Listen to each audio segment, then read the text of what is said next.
Por isso que a gente vem, as pessoas falam evoluindo, mas não é evoluindo, a gente vem destravando. No meu humilde entendimento, Farrell, a gente não vem aqui evoluir, a gente vem aqui experienciar. Algumas consciências, que é sobre isso que a gente está falando agora, elas podem ter vindo aqui pela primeira vez para entrar na forma física aqui adâmica humana, para ter essa experiência que esse corpo físico proporciona, que esse cérebro proporciona, que é essa mistura de raças que fez com que tivéssemos essa roupa que serve para a superfície desse planeta. É isso que a gente tem que começar a entender, porque é isso, né? E esse tipo de experiência traz medo, traz ego, traz vontade de se alimentar, traz... A gente está muito em transição ainda com essa roupa biológica aqui, né? E somos consciências que, às vezes, alguns de nós, enquanto consciência, não eu, Marcos. Marcos, eu estou aqui porque me batizaram como Marcos agora aqui. Mas as consciências que já estiveram em outros corpos, talvez físicos, em outros planetas, em outras galáxias ou nessa mesma, ou nunca tiveram a experiência de estar no 3D neste formato. Porque existem corpos também que são menos sutis, onde as consciências também entram, né? A gente tem assunto lá, a gente estava até falando na questão do Chico Xavier, eu vi um vídeo dele até pouco tempo atrás, que ele falou assim, é muito fácil saber, as pessoas que acreditam em reencarnação, que estão aqui na Terra, é porque elas já tiveram essa experiência de entrar no 3D em Capela, em outros planetas tal. E algumas outras que não acreditam em reencarnação, não é que não acreditam, não tem essa chavinha, é porque estão experienciando pela primeira vez, enquanto consciências, entrar num 3D, entrar num jogo como esse, aqui na Terra. Porque isso daqui é um jogo. É um jogo que vai durar quanto? Nessa civilização que hoje está aqui? Quiçá 80 anos? Não passa disso. Você nem vai levar isso aqui. Isso fica aqui, ó. Isso aqui pertence a essa casa, né? Então, quando a gente fala exatamente isso de extraterrestre, primeiro tem muita coisa assim. Não é extra, de repente ser extra que não está na superfície, porque tem os que estão aqui, os que estão no mar, os que estão inframundo, como os maias sempre falaram, que são os intraterrenos, tem os que vêm de fora, tem seres que não precisam de nave. Realmente, eles projetam a consciência deles e conseguem ir onde eles quiserem, né? E tem seres que, de repente, entram em corpos físicos e saem de corpos físicos. Então, isso aqui é muito vasto, né? Acho que podemos começar por aí, sei lá. Cara, bem interessante você ter falado sobre isso, e a questão é, você falou do seu parto, né, dessa consciência, Uhum. você já nasceu envolvido num viés diferente do que a maioria das pessoas que estão Sim, aí no dia a dia, e sim.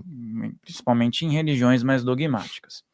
Outro ponto que você falou, que mesmo entre os espiritualistas eu vejo grandes tabus, é a questão de alguns não conseguirem relacionar, por exemplo, um Exu, um preto velho, um mentor que vem como um médico, um egípcio, vamos dizer assim, né? As Uhum. diversas linhas.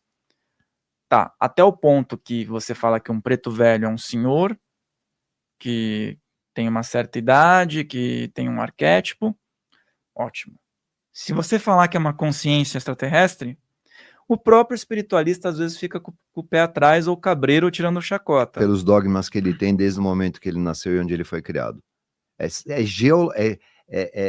geográfica a coisa é absolutamente geográfica. Se ele tivesse nascido na Finlândia, talvez, com aquela cultura dos outros deuses, que se você pegar se você pegar a maioria dos mitos, eles falam exatamente a mesma coisa. Zoroastro também nasceu no dia 25 de dezembro, vinha com as mesmas coisas de Jesus. E assim, por eu ser publicitário e ser curioso, na verdade, ter tudo isso que eu sempre tive, a gente tenta juntar as coisas. A gente tenta juntar as coisas. Se você pegar a história ela é muito maceteada. A própria Bíblia, gente, a gente tem falado muito isso é muito bom que seja dito isso hoje em dia, porque a Bíblia original, se você pegar os escritos originais, já que as pessoas seguem efetivamente a Bíblia, então sigam, mas estudem, né? Não fica ouvindo só coisa e repetindo que nem papagaio. Estudem realmente, né? Você pegar a Bíblia original mesmo, lá escrita em aramaico, porque é assim, né? Aramaico, do aramaico para o hebraico, do hebraico para o grego, do grego para o latim, e depois foram para as outras línguas. As traduções. Beleza. Se você pegar, tem muita coisa que está escrito lá que na tradução não é a mesma coisa. As pessoas sempre falam, não tem a palavra Deus na Bíblia. Não tem mesmo, tem Elohim. Elohim é plural de criador, criadores. Então já não tem, já não é um, já são alguns. E isso não quer dizer que esses alguns não sejam a representação de uma grande inteligência, porque, claro, cara, não tem como isso aqui ter sido feito do nada. Isso aqui é elaborado. Mesmo esse aqui, esse nosso, esse corpinho que a gente usa aqui, ele teve uma elaboração. Existe uma ordem no meio desse caos. Existe, né? Agora, como isso aqui é um caos hoje nisso, talvez seja uma outra história, uma outra conversa para um outro podcast, mas dentro disso tudo que você está falando, alguns espiritualistas tal torcem o nariz, eles torcem o nariz exatamente, mas não é culpa deles. E não é culpa nossa. Nós estamos aqui e fomos ensinados com determinadas coisas, igual esse negócio, chinelo virado a mãe morre. Então você sempre teve um monte de coisa. Teve um podcast que eu tava com Semente, e ele me chamou para ser co-host. E foi muito interessante isso. Porque eu tava com aquele menino, eu chamo ele de menino, o que é ufólogo lá, ele é super inteligente, o Edson Boaventura. Boaventura, O Edson é uma graça, né, cara? Assim, ele é muito estudioso, ele é muito tarefeiro. E eu tava de co-host e é bom usar isso aí como exemplo, é bacana, porque tá até gravado isso. Tava o Semente e eu, nós estávamos falando, e ele tava falando, não, mas é ufologia, não é uma ufologia espiritual. E na minha cabeça, na verdade, não entra, porque assim, primeiro eu não sou contatado, eu sou cobaia. Depois você me pergunta sobre isso, eu te explico. Então, eu sou contatado. Você é cobaia. Cobaia no sentido também do ratinho, mas em outros sentidos também. Uhum. Que nem você falar, você nasceu desse jeito e tal, você já é diferente, porque na verdade o meu contrato era para eu me dispor, inclusive, do físico, para que fosse estudado o físico junto com a consciência encarnada, para fazer testes para ver como é que funciona. A gente se predispõe a isso. Você, ele, todos nós. O fato de você falar, vou montar um negócio chamando que era exatamente. E por que você está exatamente agora fazendo isso? Porque tem a questão do outro salto. Isso não é nem bom nem ruim, simplesmente é, né? E aí eu estava lá no podcast com ele, eu só dei essa volta só para poder explicar isso. E aí ele estava falando sobre isso, eu falei, Edson, vamos lá. Você está falando sobre isso. Se nós pegarmos esse celular aqui, eu e você, a gente vai lá para século XVI, lá, 1500 e bolinha lá, ou vamos lá na época que o Einstein era novinho. Tenta explicar isso daqui naquela época. Primeiro assim, eu falo com você pelo que aqui? Por uma onda, né? É uma onda. Você tá vendo a onda? Não tô vendo a onda, mas eu não consigo me comunicar com você? Consigo. Você não tem onda cerebral? Você vê onda cerebral? Não vê. Então, assim, tudo que você fala que é espírito, é que a gente coloca espiritual, parece que fica uma coisa que não é tangível. Uhum. E é tangível, e é uma tecnologia, só que nós não conhecemos. É simples assim. É que você fala tecnologia, parece que é uma coisa, tecnologia está ligada a coisas muito físicas, né? A hardware. Mas vamos falar de tecnologia de software, vamos dizer assim.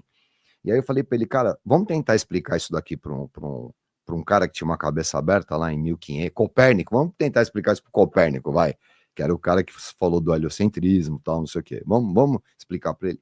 Ele não vai parametrar, ele não vai ter parâmetro para entender o que é isso aqui.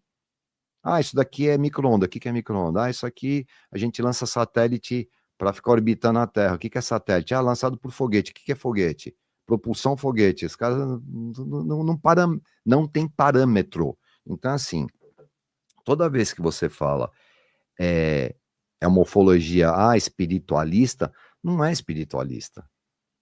Eles têm uma tecnologia, talvez mental, de propulsão de ondas, alguma coisa assim, que chega até nós, só que quando... Ezequiel 10, da Bíblia. O próprio Ezequiel, né? O Ezequiel, quando ele descreve a nave descendo, ele fala que aqueles seres pareciam Elohims, e eles tinham duas faces, uma face dentro da outra. Cara, uma face dentro da outra, o cara tava com um capacete, a cara dentro do capacete. Então, assim, E aí que começa essa coisa, mas eles tinham luzes, pareciam anjos. Tinha luz, porque de repente o cara devia ter alguma coisa com luz tal, para projetar ele, para transportar ele, plasmático, não importa, mas não é. Aí o espiritual pra gente fica uma coisa muito que você não consegue pegar. E aí você fica pagando determinado tributo para uma coisa dessa, né? Fazendo assim, quando na verdade a sua própria consciência já é assim, entendeu? E veja bem o que eu tô falando. Essa é uma discussão, olha, nunca vi isso na minha cabeça que eu vou falar agora. Valeu. Essa é uma discussão que só existe aqui no planeta Terra. Você entendeu o nível de aprisionamento nosso? Isso só é discutido aqui aí não, porque as pessoas...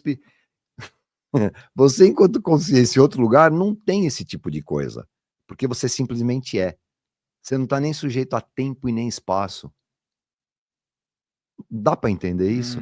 Lembre-se de deixar o seu like aqui nesse vídeo, de se inscrever nesse canal, e se você gostou desse corte, o episódio completo está aqui na descrição. Ah, e também se inscreve lá no nosso canal oficial, Filhos do Todo, para você acompanhar as outras entrevistas.